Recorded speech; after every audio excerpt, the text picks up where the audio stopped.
Okay, Bradley Parker, the rosy-cheeked All-American. So Bradley Parker, if you guys have been watching this for the past few videos I've done, I'm going to put some things in context so then it makes a little more sense as to how I know him and what I'm saying, so it makes a little more sense. Okay, so to understand how I know Bradley Parker, you got to understand what it's like to join an infantry unit, okay? Because Bradley and his generation, they got there. And guys, if you know better, then just let me know in the comments. But I'm almost positive.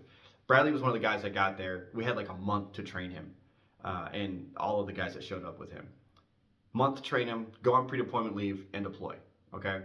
So let me explain why that's a significant detail, all right? Because when you get to an infantry unit, I'll just speak from my own experience, okay? So I joined in 99. I get to my unit the summer of 99, and I was a walking liability, okay? I had no idea how to utilize my weapon systems.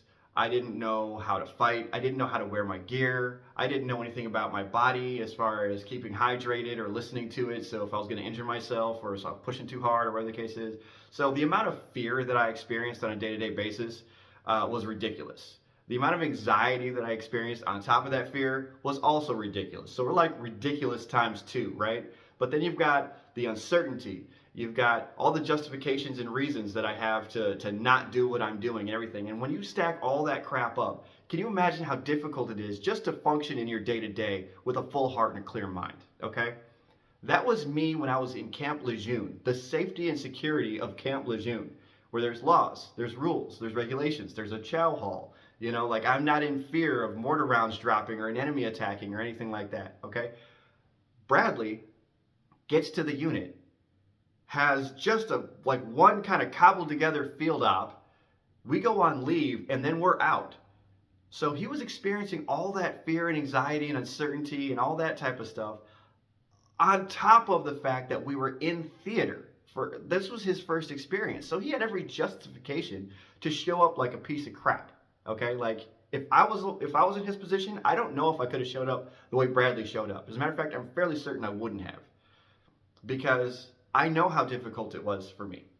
But a shout out to not only Bradley, but the entire generation of kids that showed up with Bradley at the time that they did to our unit to just barely get to know us, their job, and then deploy straight into theater. And then on top of that, be selected to go into Fallujah the way that we did and then show up the way they did. Full heart, clear mind, taking it to the enemy and making world history what they're basically their first brush with Marine Corps doctrine and lore and all. I mean, it blows my mind that he showed up the way that he did.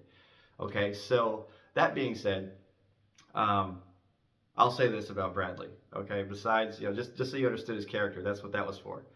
But the way I know Bradley was, as a sergeant, there's a lot of times in an infantry unit where you're selected, you got to go, hey, go grab a working party and go do this. Or, there's a lot of different tasks and things that we've got to do just to maintain our day-to-day things.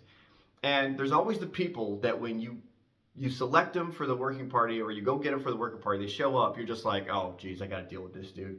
I can't stand this guy, or it's always going to be a fight to get this guy to do what he needs to do, or he's going to try to lead some little rebel faction against me, and I'm going to have to overcome that just so we can go pick up the garbage in the courtyard. Something dumb like that, okay?